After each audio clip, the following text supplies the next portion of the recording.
அனைவருக்கும் வணக்கம். நான் உங்கள் மாயவேல். இன்னைக்கு நம்ம வேட்டையில் சென்னை பிரசித்தி பெற்ற காளிகாம்பாள் கோவிலை பற்றி உங்கள் எல்லாருக்கும் தெரியும். அந்த கோயிலுக்கு திரை பிரபலங்கள் உள்ளிட்ட அனைவரும் அந்த கோயிலுக்கு கூட்டம் கூட்டமாக போய் வழிபட்டு வருவாங்க. பெரிய சக்தி வாய்ந்த ஒரு காளிகாம்பாள், ஒரு அம்மன் அப்படிங்கிறது சென்னையில் உள்ள வாசிகளுக்கு தெரியும். அந்த கோயிலுக்கு சென்று வழிபட்டு வருவாங்க. அப்படிப்பட்ட ஒரு கோயிலில் ஒரு பெண்ணுக்கு அநீதி நடந்திருக்கு அப்படின்னு ஒரு பெண் குற்றம் சுமத்துறாங்க. அதுதான் சமூக வலைத்தளங்கள்ல பரபரப்பா பேசப்படுதா அப்படின்னா இல்லை. சமூக வலைதளங்கள்ல இது பரபரப்பா பேசப்படலை, மூடி மறைக்கப்படுது. அதை பத்தி தான் நம்ம இந்த காணொலியில பார்க்க போறோம். உறவுகளே, அண்மையில ஒரு பத்திரிகையாளர் சந்திப்பு கொடுக்குறாங்க. நந்தினி அப்படிங்கிற ஒரு பொண்ணு. அந்த பொண்ணு சொல்றாங்க, காளிகாம்பாள் கோயிலுக்கு நான் என் கவலைகள் தீர, என் கஷ்டங்கள் தீர வழிபட சென்றிருந்தேன்.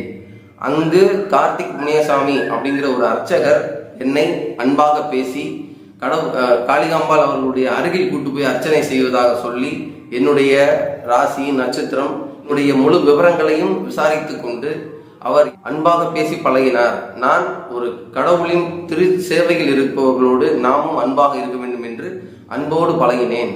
ஒரு கட்டத்தில் என்னை மயக்க மருந்து கொடுத்து என்னை தவறாக பயன்படுத்தி விட்டார். பிறகு அவரை கண்டிக்கும் பொழுது அவர் எனக்கு தாலி கட்டி என்னை மனைவியாக ஏற்றுக்கொண்டார். விரைவில் என் நண்பர்களையும் உறவினர்களையும் அழைத்து ஒரு வரவேற்பு நிகழ்ச்சி போல நடத்துவதாக என்னிடம் உறுதி கூறினார். அதை நம்பி நான் அவரிடம் என் வாழ்க்கையை இழந்து விட்டேன்.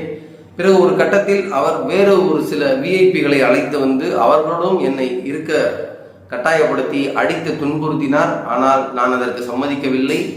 வெகுண்டெழுந்து நான் அவர்களுடைய சித்தப்பா, அந்த கோயிலின் தலைமை அர்ச்சகராக இருக்கக்கூடிய காளிதாஸ் அவர்களிடம் சென்று முறையிட்டேன்.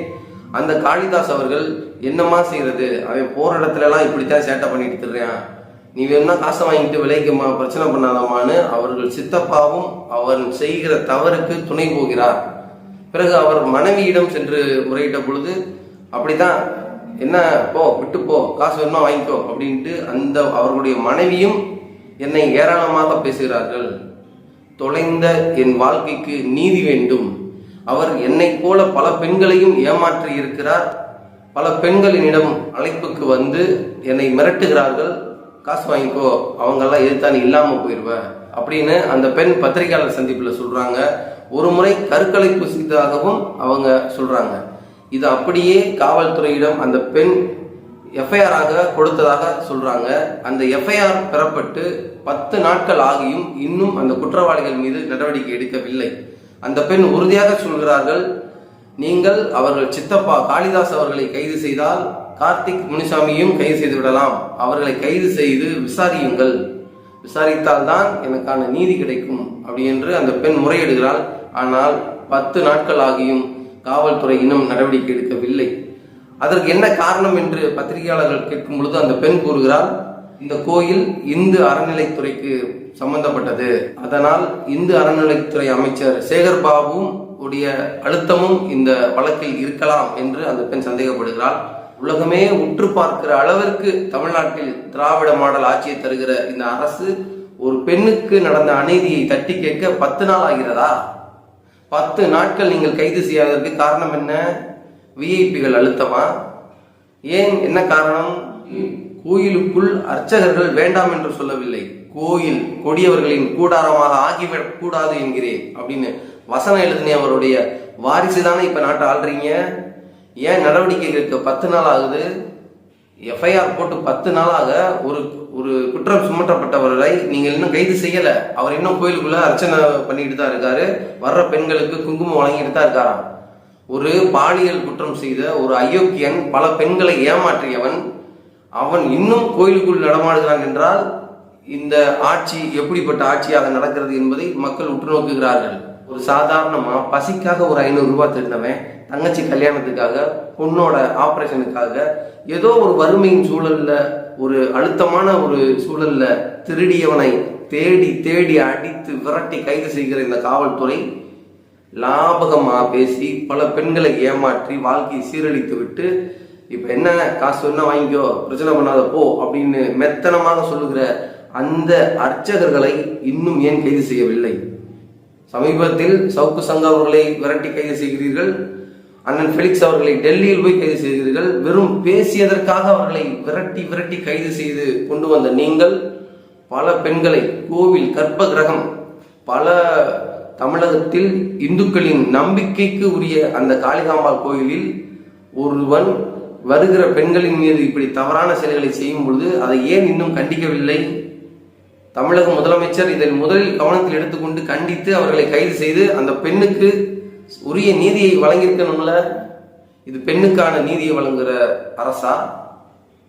சமூக நீதியை காப்பாற்றுகிற இந்த அரசு ஏன் பெண்ணுக்கான நீதியை இன்னும் காப்பாற்றல? அந்த பொண்ணு என்ன சொல்றா? எனக்கு காசு எவ்வளவு நாளும் தரேனாங்க, நான் காசுக்கானவா இல்லை, எனக்கு நீதி தான் வேணும், எனக்கு நான் இழந்த நீதி வேணும், என்னை போன்று பல பெண்கள் வாழ்க்கை சீரழிய கூடாதுன்னு நான் இதுல உறுதியா இருக்கேன்னு அந்த பொண்ணு பேட்டி கொடுக்குறாங்க. தமிழகத்துல ஏன் அந்த பொண்ணுக்கு இவ்வளவு ஒரு போராட்டம்? அந்த பொண்ணுக்கு ஆதரவாக அவருடைய தாய் தந்தை கூட இல்லை, ஒரு அனாதை பெண், அவ தனியா நின்று போராடிக்கிட்டு இருக்கா. இந்த அரசு துணை நிற்க வேணாமா? ஒரு பெண்ணுக்கான அநீதி நடந்திருக்கு, அநியாயம் நடந்திருக்கு, அந்த அநியாயத்தை எதிர்த்து அரசு தானே துணை நிற்கணும். அதை விட்டுட்டு இந்து அறநிலைத்துறை அமைச்சர் ஐயா சேகர் பாபு அவர்களுடைய அழுத்தம் இதுல இருக்கும். அவர்களுடைய அழுத்தம் இருக்கிறதுனாலதான் இன்னும் அந்த அர்ச்சகர்கள் சித்தப்பு காளிதாசையும் அன்னை மகன் கார்த்திக் முனிசாமியும் இன்னும் கைது பண்ணாம இருக்காங்க அப்படின்னு அந்த பொண்ணு சொல்றா. அந்த பொண்ணு எவ்வளவு வலியை தாங்கி இவ்வளவு வேதனைகளோடு நின்று பேசுறான்னு அந்த காணொலியை நீங்க பார்த்தா தெரியும். அந்த பெண்ணுக்கான நீதியை இந்த அரசு ஏன் பெற்று தரல? அந்த பெண் கொடுத்த அந்த வழக்குல அந்த பெண் அதன் மீது போடப்பட்ட எஃப்ஐஆர்ல இன்னும் ஏன் நடவடிக்கை எடுக்காம இருக்கீங்க?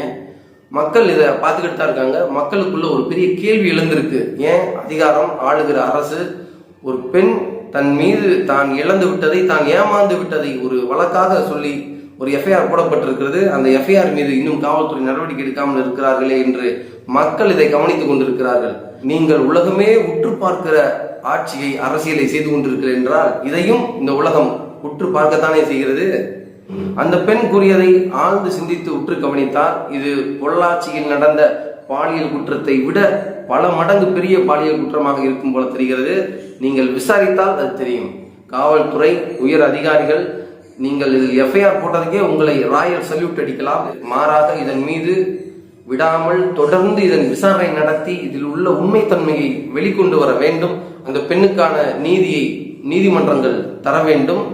ஏனென்றால் பிரசித்தி பெற்ற அன்னை காளிகாம்பாவால் நடவடிக்கை எடுக்க முடியாது. அவளுடைய கட்டுப்பாட்டில் இருக்கிறாள். அவளால் நடவடிக்கை எடுக்க முடியாது.